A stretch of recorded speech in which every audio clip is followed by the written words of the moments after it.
যে এই নোয়াখালী থেকে সবচেয়ে শক্তিশালী সাংগঠনিক একটি দল উঠে আসবে, একটি একটি টিম আমরা এই নোয়াখালী থেকে পাবো, যেটা হবে সারা বাংলাদেশের সবচেয়ে শক্তিশালী টিম। কি পারবো আমরা?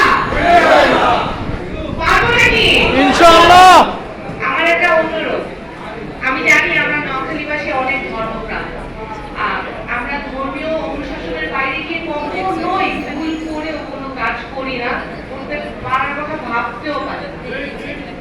এখানে আমি দেখেছি আজকে আমার যত ভাইরা আছেন, মুরব্বীরা আছেন, এখানে যারা আছেন, সবাইকে আমি অন্তঃস্থল থেকে ধন্যবাদ জানাচ্ছি আজকে এখানে উপস্থিত হওয়ার জন্য।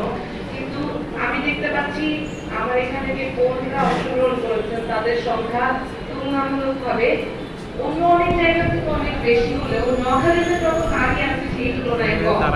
আমি আপনাদেরকে যারা উপস্থিত আছেন তাদেরকে অশেষ অশেষ ধন্যবাদ জানাচ্ছি আপনাদের এখানে উপস্থিত হওয়ার জন্য। যখন জুলাই আন্দোলন হয় তখন আমার কাছে স্পেসিফিক ইনফরমেশন আছে যে জুলাইয়ে অনেক অনেক মা বোনরা মাঠে নেমে এসেছিল এই আন্দোলনে যোগদান করার জন্য। যেই ভাই বোনেরা শহীদ হয়েছেন জুলাইয়ে এই নোয়াখালী এলাকা থেকে, তাদের মারাই তো তাদেরকে উৎসাহ দিয়েছেন, বোনরাই উৎসাহ দিয়েছেন।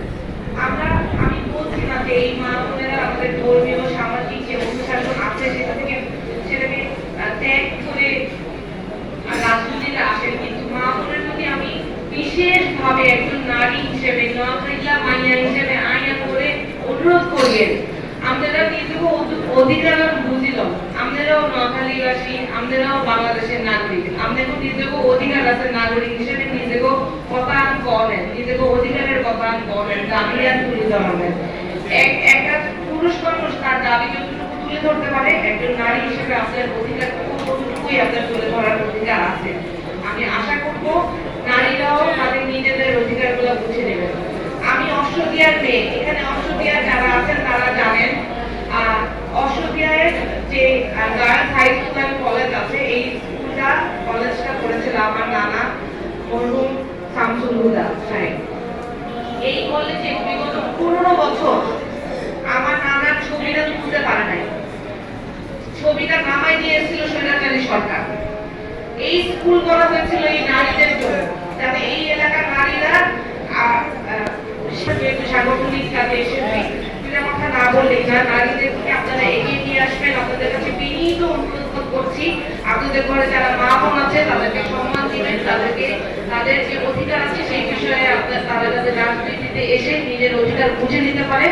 আমাদের একটা প্ল্যান আছে যে আমরা নারীদের সামনে নেতৃত্বের জায়গা থেকে তাদেরকে সামনে তুলে নিয়ে আসবো। নারী যাতে সংরক্ষিত আসনে নির্বাচন না করে নির্বাচনে অংশগ্রহণ করে নিজেদের যোগ্যতা প্রমাণ করে তারা যাতে নেতৃত্বের স্থানীয় পর্যায়ে উঠে আসতে পারে সেই চেষ্টা আমরা করছি।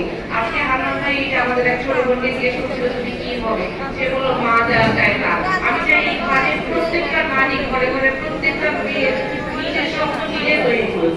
দুইটা কথা সাংগঠনিক বিষয় আমি বলে দেওয়ার জন্য অনুরোধ করবো, শোনার জন্য অনুরোধ করবো। এখানে যারা আছেন, যখন জুলাই